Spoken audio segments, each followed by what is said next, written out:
Baik, bismillahirrahmanirrahim. Assalamualaikum warahmatullahi wabarakatuh. Perkenalkan, nama saya Muhammad Rizky Kurniadi Ramadan dari Sistem Informasi Universitas Brawijaya Malang.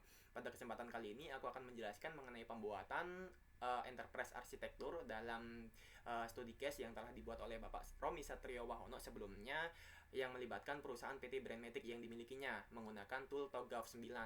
Nah, sebelum kita lebih jauh mengenai study case tersebut, kita harus mengetahui terlebih dahulu kondisi suatu organisasi yang seperti apa sih yang diharapkan bisa membuat suatu enterprise arsitektur, dan tujuan untuk pembuatan enterprise arsitektur itu apa aja sih.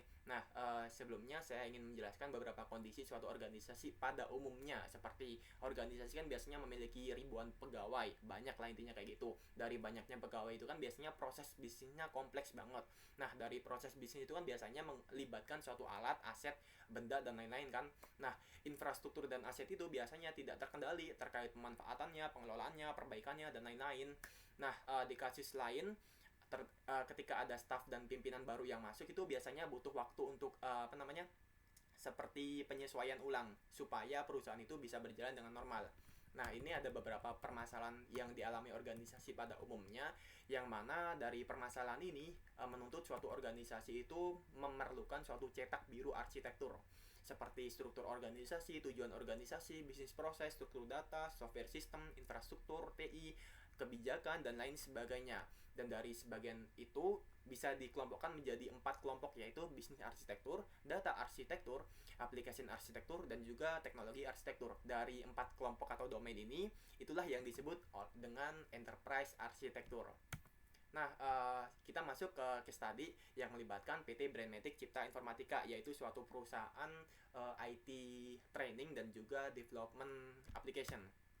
Nah, tool yang digunakan dalam pembuatan IA yang telah dibuat Bapak Romi Satrio Wahono ini seperti tool Spark Enterprise Architecture, Visagi Modeler, PowerPoint, Abacus, dan juga Magic Draw. Terus ada beberapa kompetensi yang harus dikuasai oleh seseorang sebelum membuat EA, yaitu seperti menguasai framework EA, tool EA, terus BMC, terus penguasaan BPMN, data modeling dan mining, dan juga penguasaan diagram UML.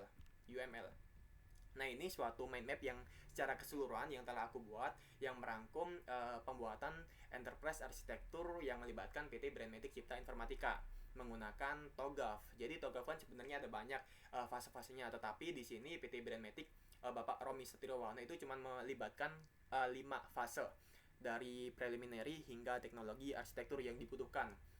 Nah, dari beberapa fase tersebut bisa dikelompokkan nanti artefaknya dan dikumpulkan menjadi requirement management, sehingga nanti bisa terbuat arsitektur government atau EA.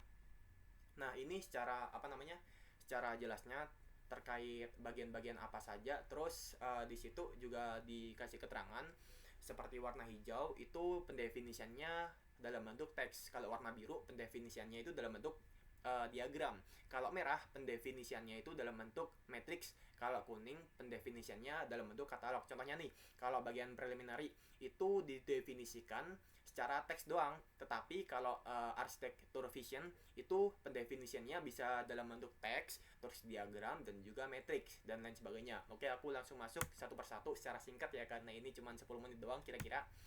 Bagian fase preliminary, yaitu pendefinisian terkait prinsip yang ada di suatu perusahaan. Seperti contohnya nih, di PT Brandmatic memiliki prinsip rangka kerja harus terbuka, harus mudah dipahami, diperbarui secara berkala, dikembangkan secara bersama, dan mengikuti kapabilitas organisasi. Dan itu ada penjelasannya terkait beberapa prinsipnya. Setelah pendefinisian prinsip, yaitu pendefinisian goal atau tujuan yang harus dicapai organisasi ketika menerapkan EA. Contohnya nih, peningkatan performa pedoman yang terpadu, terus penggambaran yang menyeluruh solusi tingginya turnover ketika banyak SDM yang keluar masuk, terus peningkatan kolaborasi. Nah, ini beberapa goals yang ditargetkan pemilik perusahaan ketika menerapkan EA. Setelah pendefinisian preliminary, sekarang pendefinisian terkait arsitektur vision, yaitu visi dan misi suatu perusahaan. Terus dari pendefinisian ini bisa dalam bentuk suatu diagram seperti BMC seperti ini. Setelah itu juga bisa dibuatkan value chain diagram terkait fungsi dan juga organisasi. Kalau fungsi kan fungsi apa saja yang dilaksanakan, service apa saja yang dilaksanakan suatu perusahaan, seperti ini finansial, terus bagian human resource management, terus pengelolaan pengembangan software service dan lain sebagainya. Kalau bagian organization seperti divisi-divisi yang menjalankan fungsi tadi. Contohnya divisi finansial tadi menjalankan manajemen finansial dan lain-lain. Seperti itu. Terus bisa didefinisikan menjadi suatu struktur organisasi dalam bentuk diagram seperti ini, dari atas hingga bawah. Terus dibuatkan stakeholder map matrix. Terkait stakeholder ini itu sebenarnya nanti akan mengeluarkan artefak apa saja. Jadi di sini nanti ketahuan stakeholder ini itu bagian apaan, tujuannya apaan, terus artefak yang dikeluarkan itu apa saja. Itu bisa terpetakan secara rapi. Terus bisa dibuatkan juga solution concept diagram terkait divisi ini itu nanti targetnya apa saja. Itu bisa dibilang KPI ya. Terkait target-target apa saja yang harus dicapai suatu divisi tertentu. Nah, selanjutnya setelah pendefinisian vision, sekarang pendefinisian terkait bisnis arsitektur. Seperti prinsipnya didefinisikan terlebih dahulu. Seperti ini kan ada fleksibilitas organisasi, standar proses bisnis, dan juga kesamaan pemahaman. Jadi prinsip yang harus ada di bisnisnya itu apa saja. Setelah itu pendefinisian terkait dekomposisi. Tadi kan diagram fungsional tadi di dekomposisi apa saja yang bisa dilakukan di divisi tersebut. Seperti divisi finansial nih bisa melakukan pinjaman karyawan, penggajian karyawan, belanja bulanan, dan juga pembayaran honor infrastruktur. Itu contohnya dan lain sebagainya. Terus bisa dipetakan dalam bentuk business interaction matrix. Jadi divisi ini itu berhubungan dengan divisi apa saja. Nanti bisa ditulis aktivitas apa yang terjadi dalam hubungan tersebut antar divisinya. Nanti bisa dipetakan. Terus bisa dipetakan juga dalam bentuk organization atau aktor katalog. Jadi divisi ini itu aktornya apa saja, divisi ini aktornya apa saja. Seperti itu. Setelah itu bisa dibuatkan BPMN tiap proses bisnisnya menggunakan Bizagi modeler. Nah, setelah semua bisnis arsitektur itu didefinisikan, selanjutnya mendefinisikan terkait application arsitektur. Jadi seperti prinsip yang harus ada di aplikasi tersebut. Terus pemetaan portofolio aplikasi itu tadi. Aplikasi ini itu digunakan oleh divisi apa saja. Terus dipetakan juga terkait kelayakan aplikasi ini itu sebenarnya masih layak atau enggak. Terus bisa diberi komentar dan juga saran. Seperti itu ada komentar dan sarannya untuk melakukan perbaikan ke depannya.